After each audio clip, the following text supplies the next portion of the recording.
Very very welcome to all साथियों। Exam fighter number 1 पे आप सभी का हार्दिक स्वागत है। आरपीएससी असिस्टेंट प्रोफेसर एग्जाम में पेपर थर्ड जो कि राजस्थान जीके से संबंधित है, इसकी क्लासेस एग्जाम फाइटर नंबर 1 पे लगातार जारी है। और आज हम लोग फिर से एक नई क्लास में प्रवेश कर चुके हैं और आज भी हमारा टॉपिक होगा राजस्थान की ताम्रयुगीन सभ्यताएँ। और ये ताम्रयुगीन सभ्यताएँ से संबंधित तीसरी क्लासेस, से पहले 2 क्लासेस आपको मिल चुकी है। आप हमारे प्लेलिस्ट में जाके देखें, RPSC assistant professor paper third के प्लेलिस्ट में जाएंगे तो आपको सारे प्रीवियस क्लासेस मिल जाएगी। और आज ये लास्ट है, आज अंतिम है। अब हम लोग ताम्रयुगीन सभी सभ्यताओं को कंप्लीट कर चुके हैं और आज ये अंतिम है जितनी भी राजस्थान के ताम्रयुगीन सभ्यता हैं। तो आज 4 जो बचा हुआ है, लादुरा सभ्यता, कुराड़ा सभ्यता, मला सभ्यता और किरदुत सभ्यता, इन चारों सभ्यताओं को पढ़ने के बाद राजस्थान की जितनी भी ताम्रयुगीन सभ्यताएं हैं वो कंप्लीट हो जाएगी। मैंने अब आपको ताम्रयुगीन सभ्यताओं के बारे में कुछ भी एक्स्ट्रा नहीं पढ़ना है, आप बस इसी को पढ़ के अपने एग्जाम में जाएं, आपकी तैयारी 1 नंबर की होगी। और इस ताम्रयुगीन चैप्टर से जो भी प्रश्न आएंगे आप उसे कर पाएंगे, ये पूरा मुझे भरोसा है। तो चलिए आज के जो शेष 4 ताम्रयुगीन सभ्यता हैं उनको हम लोग कंप्लीट करते हैं। तो हमारा टारगेट है 45 प्लस, आपको सही करना है, क्रैश कोर्स है।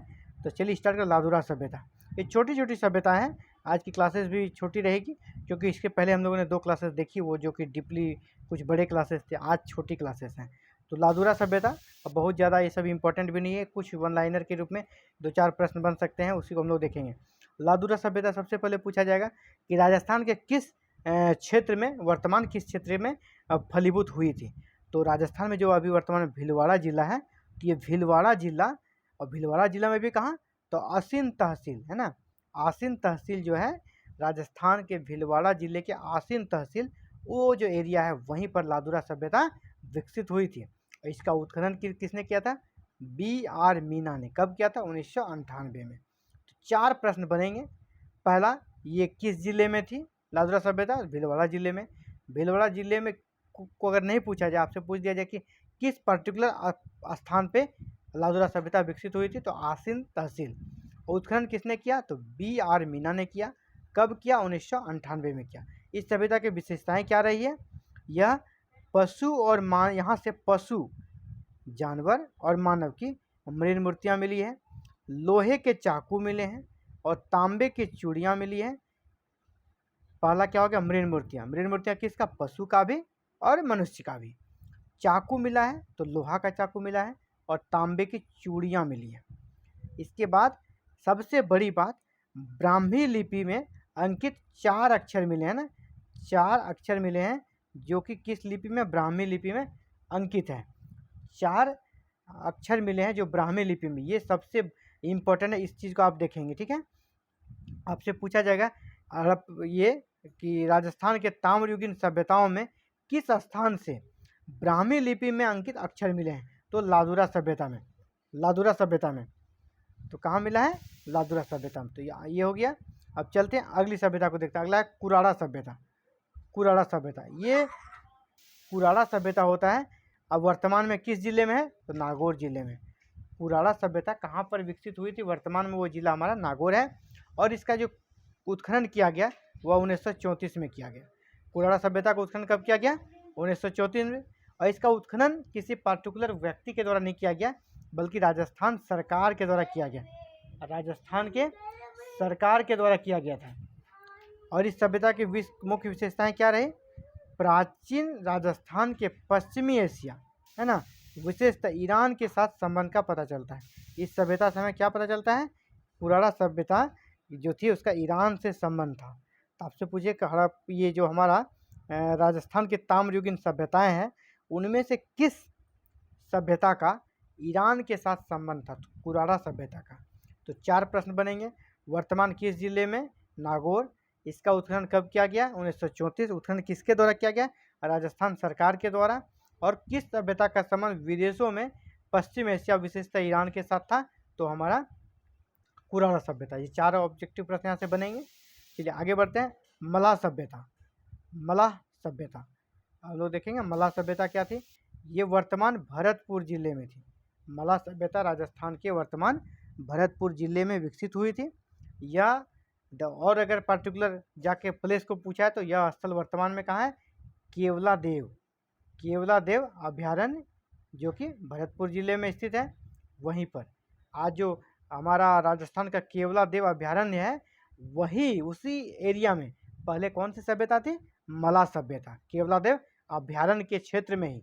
और केवलादेव अभयारण्य कहाँ है, भरतपुर जिले में। अगर जिला पूछेगा भरतपुर और पर्टिकुलर प्लेस पूछ दिया जाए तो केवलादेव अभयारण्य है। उत्खनन कहाँ किसने किया, यहाँ भी किसी व्यक्ति विशेष ने नहीं किया, राजस्थान सरकार के द्वारा कराया गया। यहाँ से बहुत ही महत्वपूर्ण चीज़ मिली है। पहला तो तांबे की तलवार मिली है, ये सामान्य सी है। दूसरा मिला हारपून। हारपून क्या होता है, ये प्रागैतिहासिक कालीन उपकरण थे, हथियार थे, जिसके द्वारा जानवरों का शिकार हमारे जो पूर्वज थे वो करते थे। तो उसी में एक हथियार बहुत ही महत्वपूर्ण और बहुत ही सटीक वार करने वाला हथियार हुआ करता हारपून। तो आपसे पूछा जाएगा हारपून किस ताम्रयुगीन स्थल से मिले हैं, तो वो हमारा स्थल कौन सा हो गया, भरतपुर। और किस सभ्यता में मिले हैं, तो मला सभ्यता में। हारपून का प्रमाण किस सभ्यता से मिला है, तो मला सभ्यता। मला सभ्यता कहाँ विकसित हुई थी, भरतपुर। भरतपुर में कहाँ, केवलादेव। और यहाँ से दो चीज़ें मिली है, पहला तांबे की तलवार और दूसरा हारपून। लेकिन हारपून ज़्यादा इंपॉर्टेंट है एग्जाम के दृष्टिकोण से। आपको पूछा जाएगा हारपून कहाँ मिला था, तो आपको एक ऑप्शन में ये भी दे सकता है, केवलादेव अभयारण्य है ना, भरतपुर, या तो मला सभ्यता। तो जिस टाइप से भी प्रश्न पूछा जाए मैंने हर तरह से आपको बताने का प्रयास किया, आप उसको आंसर कर पाएंगे। चलिए नेक्स्ट सभ्यता को देखते हैं। अगला सभ्यता कीराडोत सभ्यता। कीराडोत सभ्यता वर्तमान में कहाँ थी, ये वर्तमान के जो राजस्थान है, राजस्थान के जयपुर में। राजस्थान का जो जयपुर है हमारा, राजस्थान का राजधानी जयपुर, वहीं पर कीराडोत सभ्यता विकसित हुई थी। और यहाँ भी उत्खनन किसी व्यक्ति विशेष ने नहीं बल्कि राज्य सरकार के द्वारा किया गया था। यहाँ पर जो मुख्य चीज़ मिली है, ताम्रयुगीन तांबे की 56 चूड़ियाँ मिली हैं। ताम्रयुगीन तांबे की कितनी चूड़ियाँ मिली, 56 चूड़ियाँ। इसमें से 28 चूड़ियों के 2 सेट है, 28 56 टोटल चूड़ियाँ प्राप्त हुई 2 जगहों से, 28 का सेट है। तो आपसे पूछा जाएगा कि ताम्रयुगीन चूड़ियाँ कहाँ से मिली है, तो आपका हो जाएगा कीराडोत सभ्यता से। तो आज ये छोटे छोटे बस सभ्यताएँ बची हुई थी, 4 सभ्यताएँ, उनको हम लोगों ने कंप्लीट कर लिया है। और इसके साथ ही हमारा राजस्थान के ताम्रयुगीन सभ्यताएँ कंप्लीट हो गई। अगले क्लास में हम लोग देखेंगे क्या, लोहयुगीन, है ना, राजस्थान की लोहयुगीन सभ्यता। इनसे हम लोग डिटेल में इन सब चीज़ों को पढ़ रहे हैं। जैसे 3 क्लासेस हो गई, कोई बात नहीं, लेकिन हम लोग डिटेल में पढ़ रहे हैं क्योंकि आपका प्रश्न डीपली राजस्थान में पूछा जाता है। आरपीएससी हमेशा डीपली प्रश्न पूछती है, इसलिए शॉर्टकट पढ़ने से नहीं चलेगा। इसलिए हमने सिर्फ ताम्रयुगीन सभ्यताओं को ही 3 वीडियो के माध्यम से आपको बताने का प्रयास किया। वैसे एक क्लासेस में भी लोग कर देते हैं, लेकिन मैंने इसे अलग से आपको किया क्योंकि आरपीएससी का जो लेवल देखेंगे ना, लेवल थोड़ा हाई रहता है, डीपली प्रश्न पूछा जाता है। तो अब जो हम लोग देखेंगे लोहयुगीन सभ्यताएँ, लोहयुगीन सभ्यताएँ अब कल से आपको मिल जाएगी। और जितनी भी छोटी बड़ी लोहयुगीन सभ्यताएँ विकसित हुई थी, एक एक चीज़ के बारे में हम लोग देख लेंगे।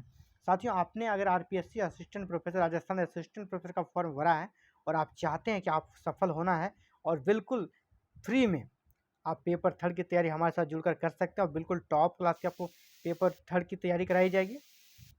पेपर 3 की तैयारी आपको बिल्कुल टॉप क्लास की कराई जाएगी और आप हमारे साथ जुड़ के बिल्कुल फ्री में विदाउट एनी कॉस्ट पेपर 3 की तैयारी कर सकते हैं। और A1 बिल्कुल आपको A लेवल का, जिसको कहते हैं ना अपर लेवल की तैयारी आपको मिलेगी, अपर लेवल का आपको मटेरियल मिलेगा और आप बिल्कुल शानदार एग्जाम देने के बाद बम होकर निकलेंगे।